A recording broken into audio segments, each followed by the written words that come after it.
Got to do a little welding here and grinding and cleaning. Try to get my razor sharp edges cleaned up so I don't end up bleeding any more than I already have. Tack it corners, buff it and clean it. Got some seam sealer work to do. Build this side first, tight and right. There'll be no excuses there. I'm looking forward to that one.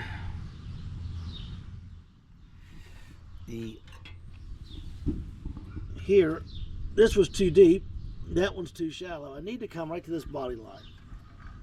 I just need to get rid of the curve. I'll put plate here, plate piece there, plate in the center, get it welded up, motor mounts, and then I'll be ready to clean that.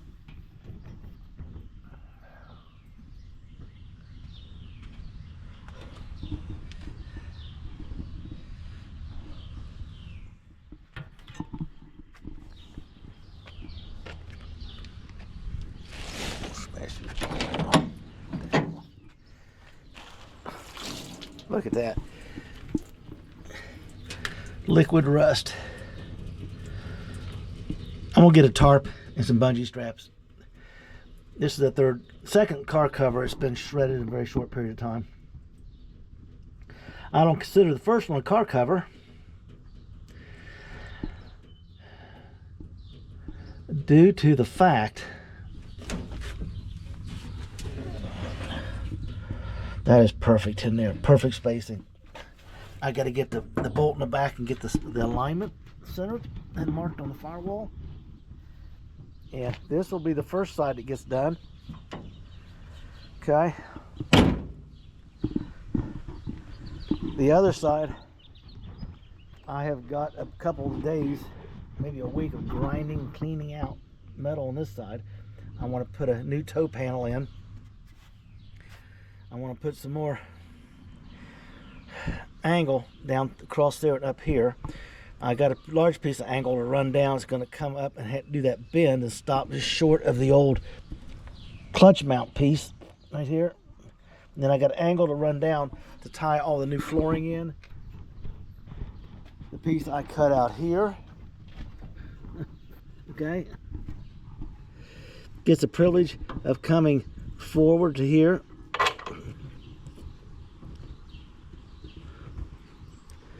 And down. That's the side that needs all the work and a lot of figuring, because I just cut a large panel out, and now I can put the panel back in, adjust it over, and just trim it to fit. And then when I move it forward, I'll have to make the rear piece and the top piece, because that's kind of what we're doing right now. It's concentrating on this. It is humid as heck. It's got to be in the 80s or plus with enough humidity to kill you.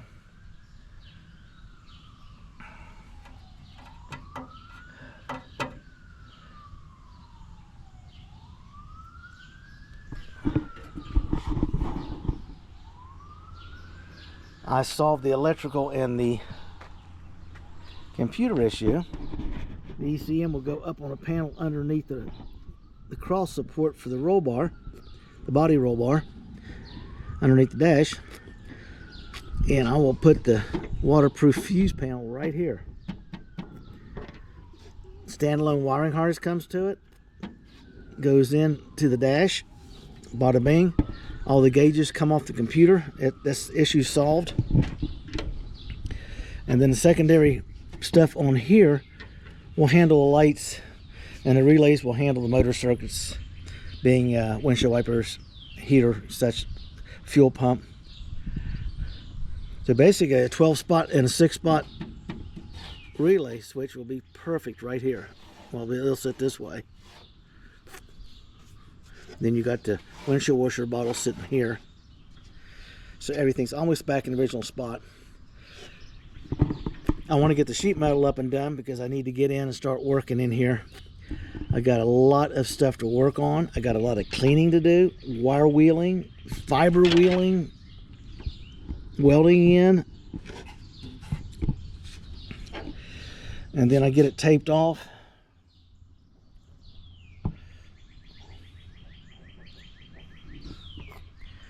So when it's the front end's in and we up to that point, okay, I'll roll the car in, nose first in the garage about halfway there. I don't want to worry about any paint spray blowing over the fence on the neighbor's property. So I'm going to be putting that in there, and then we'll shoot this, shoot that black, and then I'll start dressing this thing out. Push it back out and start addressing it. It'll get the heater box. The brake box is on hold. We're still dealing with the brake issue in the rear axle. I got to make up my mind before I order the parts.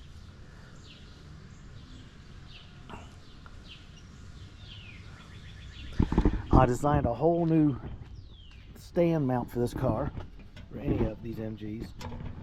It'll be coming in later. Trying to get things up and done, get a little money coming off my channel. I'm putting everything back in the projects. Hopefully I can run 2 at a time. This one is kind of the concept, getting my socks beat off of me. If it was an American car, I'd be so far ahead on this build. But this has been a challenge. Maybe we can put a V6 in a Yugo. That ought to really freak some people out. I'll get all this stuff cleaned, welded up, sanded up, seam sealed up and everything. You start hitting the primer on it as we're closing it up. After the motor mounts are in, we'll make a judgment call on the radiator cut. I really don't want to cut back behind there because I don't want to take the radiator back that far. I want to sit right here, away from this, up high. It can come probably up to about there.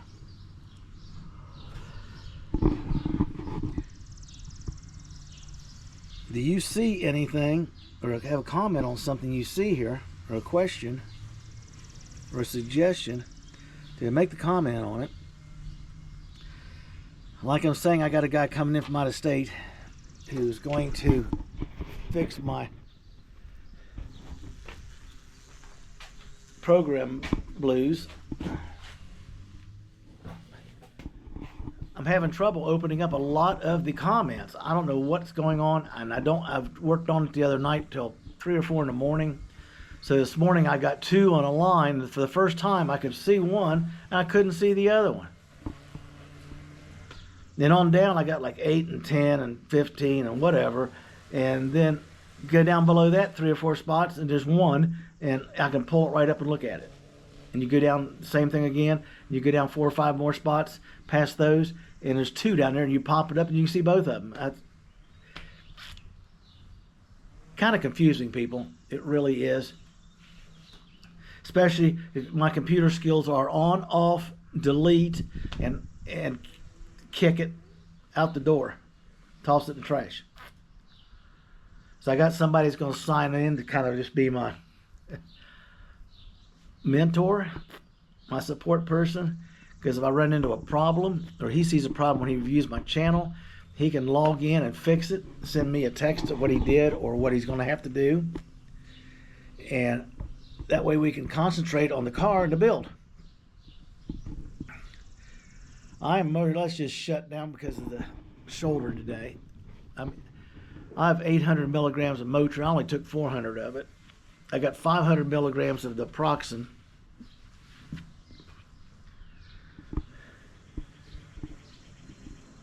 Which messes with my bladder and everything. Because I've taken so much pain medicine like that over the years with my work and the stuff I've done that doesn't work. So I'm trying the 800 milligrams, but I'm cutting them in half.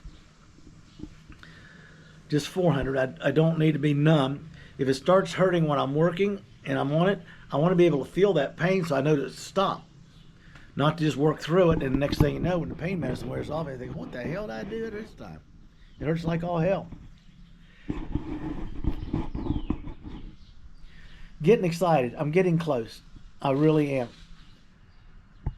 When I can get the mock-up, get that cut out, get the mock-up in there and get it to drop where I want it, and I'll get the bolts and stuff. We'll get the cross member bolted into the transmission. Will line back up. We'll put the center line on it so we can keep an eye on it. Just walk out and plop this thing in there with the steel mounts already bolted to the side of it. And I'll get it bolted up and blocked up so it's sitting where I want it. I can get underneath the car at that point and literally figure out everything. Tack weld it together. And then I can unbolt everything. Just pick it right up out of the car. No questions asked. Just pick it right up out of there. Bring it here, re-weld it heavily, reassemble it, put it back in the car again to see how it lines up. I want the maximum strength and angle on that. So he's got a couple welding tricks he wants to do. So I guess if you can build frames for drag bikes and stuff, you know all about twisting and torque. So I'm going to ride with his suggestions. The stock original front end is still under it, except the springs are MGB GT V8 springs.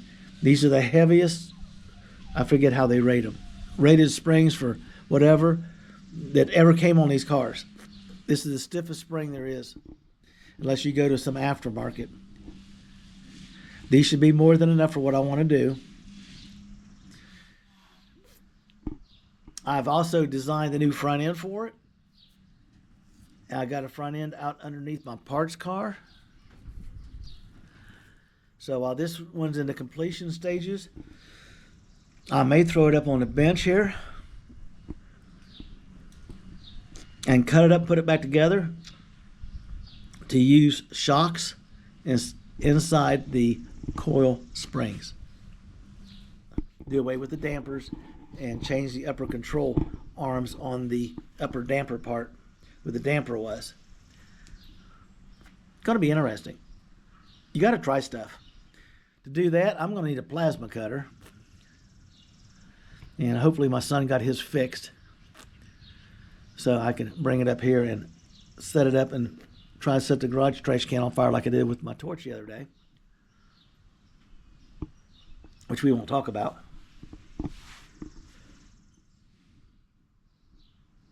She is so close to start to come together, people. It's getting impressive. I also found out that I got to give the right arm more time to heal, so I got to do more stuff with my left hand. So I'm going to look like a klutz on the camera, because put your dominant hand in your pocket and try to do something on your car. My welding looks like a 2-year-old with a chopstick. I don't have that muscle control to get right down and get the line going. But it's getting better. I've been practicing more and more. Just got to get everything back. People, I'm not going to sit here and carry on. Just kind of a heads up where we're at to this point. Now tomorrow, be a couple interesting videos coming up. Well, they'll be before this video, come think about it. And we should be in the prep stages in here in the shop, doing the motor mount setup so you can see how I'm bringing it together. And when I do that, I really would like to leave the front tires on the car while I'm under it. And we'll get everything lined up and tack welded in and move around. I just feel more comfortable with them on there. Let's just say the car can't fall quite as far before it hits me.